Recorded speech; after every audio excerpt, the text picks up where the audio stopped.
Hello everyone, this is Dr. Shaista Mirza and it's day 3 of my YouTube journey. uh, हर साल जब counselling start होती है ना तो जूनियर्स के कॉल्स आना शुरू हो जाते हैं कि मैम समझ नहीं आ रहा है, मैं एमएस लूँ या डीएनबी लूँ, है ना, कॉर्पोरेट से लूँ या गवर्नमेंट से लूँ। तो मैं दोनों के प्रोज एंड कॉन्स बताती हूँ, ठीक है। देखो, एमएस और एमडी की अगर बात करें, है ना, तो जनरली ये गवर्नमेंट से होगा या फिर प्राइवेट मेडिकल कॉलेजेस से होगा, जिनमें पेशेंट लोड बहुत होता है ना। तो आपकी ओपीडी बहुत ज़्यादा होती है, आपकी ओटीज़ बहुत होती हैं, तो ऑब्वियसली आपको एक्सपोजर अच्छा होता है ना। आपका सर्जिकल हैंड ज़्यादा अच्छा मिलता है, हैंड्स ऑन मिलेगा आपको, ज़्यादा डिफरेंट और डिफरेंट नंबर ऑफ़ केसेस दिखने को मिलते हैं, है ना। ठीक है, नंबर ऑफ़ रेजिडेंट्स ज़्यादा हो जाते हैं, ठीक है।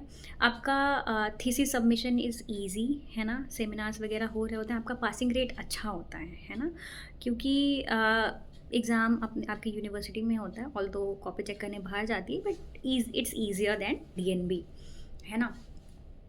अब कॉन्स की बात करें तो गवर्नमेंट हॉस्पिटल्स का infrastructure is not that good, है ना। सेफ्टी कंसर्न्स होते हैं अगर हम आउटस्कर्ट्स की बात करें, है ना। पेरीफेरी में जो कॉलेजेस होते हैं, सेफ्टी इश्यूज़ हैं गर्ल्स के लिए स्पेशली, ठीक है। क्लीनलीनेस उतना अच्छा नहीं होता है, मॉडर्न टेक्नोलॉजीज़ इतनी नहीं हैं, ठीक है। और पेशेंट लोड इतना ज़्यादा हो जाता है कि एक्सट्रीम ड्यूटी आवर्स होते हैं, बर्नआउट्स आर रियल, ठीक है। बर्नआउट्स बहुत ज़्यादा हो जाते हैं क्योंकि हर चीज़ रेजिडेंट को करनी है, सैम्पलिंग से लेके वाइटल्स से लेके हर एक चीज़ रेजिडेंट को करनी है ना। अब अगर मैं ऑब्स एंड गायनी की बात करूँ तो गवर्नमेंट में ऑब्स ज़्यादा होता है, ठीक है। नॉर्मल डिलीवरी सिजेरियंस तो बच्चों को मिलते हैं, गायनी केसेस देखने को कम मिलते हैं उन्हें, है ना। एट द सेम टाइम अगर हम डीएनबी की बात करें तो कॉर्पोरेट हॉस्पिटल्स में आपको गायनी के केसेस ज़्यादा अच्छे मिलते हैं, है ना। तीसरी चीज़, आपको इतने ज़्यादा पेशेंट्स होते हैं ना गवर्नमेंट में कि आपका काउंसलिंग टाइम कम हो जाता है। ओपीडी में आप पेशेंट्स को टाइम कम देते हो, है ना, आप बस जल्दी जल्दी भगा रहे होते हो। ये चीज़ यहाँ नहीं होता डीएनबी में अगर उनके प्रोस की बात करें तो गवर्नमेंट वाले जो होते हैं वो तो they are similar to MS, है ना। सेम वही, वर्कलोड ज़्यादा है, पेशेंट लोड ज़्यादा है, बस एग्ज़ाम आपका डिफरेंट होता है, पासिंग रेट्स थोड़े से कम होते हैं, है ना। पास होना थोड़ा सा डिफ़िकल्ट है, बट दैट टू आपका एकेडमिक्स स्ट्रॉन्ग हो जाता है ना। थीसिस सबमिशन थोड़ा सा डिफ़िकल्ट होता है, बट प्रोज में सबसे अच्छा ये है कि आपका इंफ्रास्ट्रक्चर बहुत अच्छा होगा कॉर्पोरेट हॉस्पिटल का। देन क्लीनलीनेस, सेफ्टी, ये सारी चीज़ें अच्छी होती हैं, है ना। अब I am sitting in my duty room, है ना, इट्स सो क्लीन, है ना। मुझे मेरा हॉस्पिटल बहुत पसंद है। सी, माइक्रोवेव, फ्रिज सब दे रखा है, लॉक भी लगा हुआ है, nobody can enter in my room, है ना। तो गर्ल्स के लिए स्पेशली, है ना, safety is a big issue, ठीक है। तो गवर्नमेंट में जो थोड़ा सा कॉम्प्रोमाइज़्ड होती है ना। तो कॉर्पोरेट में एक ये बहुत बड़ा प्लस पॉइंट है। उसके बाद आप क्वालिटी वर्क सीखते हो, ठीक है। आप पर पेशेंट टाइम ज़्यादा देते हो, काउंसलिंग ज़्यादा अच्छा होता है, ठीक है।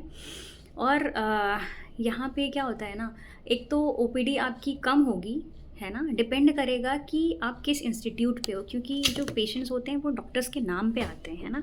तो थोड़ा सा आपको रिसर्च करके जाना होता है, यही इसके कॉन्स में आ जाता है ना, कि डीएनबी के लिए आपको थोड़ा सा हॉस्पिटल पे रिसर्च करना होगा, नंबर ऑफ़ बेड्स देखना होगा कितने हैं, ठीक है। 500 अबव हैं then it's well and good, है ना। अदरवाइज़ 350 अबव होंगे तो ज़्यादा अच्छा है, ठीक है। वर्कलोड थोड़ा सा कम होता है, but again work life balance अच्छा होता है, टॉक्सिसिटी कम होती है, आपको पढ़ने का टाइम मिलता है ना। और हैंड्स ऑन थोड़ा कम है as compare to government, obviously, क्योंकि वहाँ लोड ज़्यादा है। बट यहाँ पे गायनी केसेस आपको बहुत अच्छे देखने को मिलते हैं ना। यहाँ पे आप रोबोटिक्स हिस्टेरेक्टमी हमारे यहाँ हो रही होती है, लैप्रोस्कोपिक हिस्टेरेक्टमीज हो रही है, हिस्ट्रोस्कोपी हो रही है, कॉल्पोस्कोपी हो रही है, फर्स्ट ईयर रेजिडेंट्स ही कर रहे हैं, है ना। तो ये सारे एक्सपोजर बहुत अच्छे हैं, है ना। ऑप्स का थोड़ा सा कम है बिकॉज नॉर्मल डिलीवरीज थोड़ी सी कम होंगी, बट ये आपकी पर्सनल चॉइस है ना, आपको क्या करना है ना। आप एसआरशिप में भी ये सारी चीज़ें सीख सकते हो, ठीक है।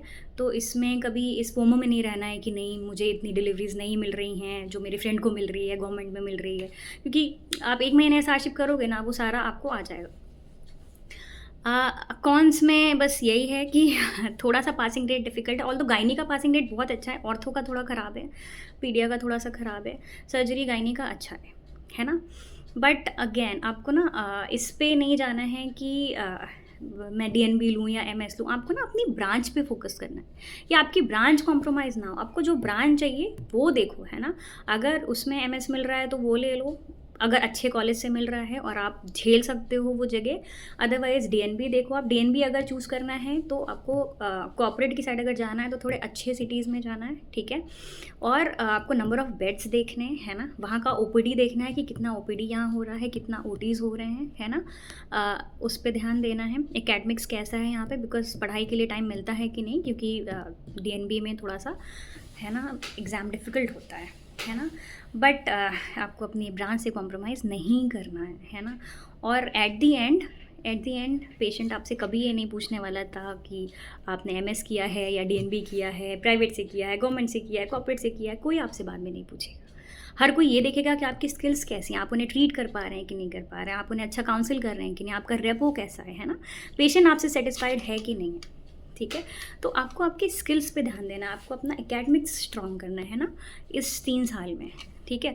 तो अभी इन सब पे ध्यान नहीं देना, अपने आप पे वर्क करना है ना। ये देखना है कि आपकी ग्रूमिंग कहाँ ज़्यादा अच्छी हुई, आप किस तरह के इन्वायरमेंट में सर्वाइव कर सकते हो, है ना। आपको वो सारी चीज़ें देखनी है। आपको वर्कलोड इतना मैटर नहीं करना चाहिए जो मुझे लगता है, बिकॉज गवर्नमेंट में वर्कलोड ज़्यादा होता है, नंबर ऑफ़ रेजिडेंट्स भी ज़्यादा होते हैं। कॉर्पोरेट में वर्कलोड कम है, नंबर ऑफ़ रेजिडेंट्स भी कम है। तो पर रेजिडेंट अपने आप में काम हमेशा होता ही होता है। कभी ऐसा नहीं होगा कि आप रेजिडेंट हो और आप खाली बैठे हो, आपके पास कोई काम नहीं है, ऐसा होता ही नहीं है ना। और अगर मान लो आप खाली हो भी, है ना, तो आप पढ़ाई करोगे, है ना। तो अभी इतना नहीं सोचना है, अभी आपको बस अपनी ब्रांच देखनी है कि आपकी ब्रांच ना कॉम्प्रोमाइज़ हो, बिकॉज ब्रांच के साथ आप अपनी पूरी लाइफ रहोगे, है ना। डिग्री कोई नहीं पूछेगा 10 साल बाद, ठीक है। आपकी स्किल्स ही मैटर करेंगी, ठीक है। और अगर कुछ क्वेरी हो तो आप कमेंट करना, ठीक है। I let you know. बाकी नेक्स्ट वीडियो में, बाय बाय।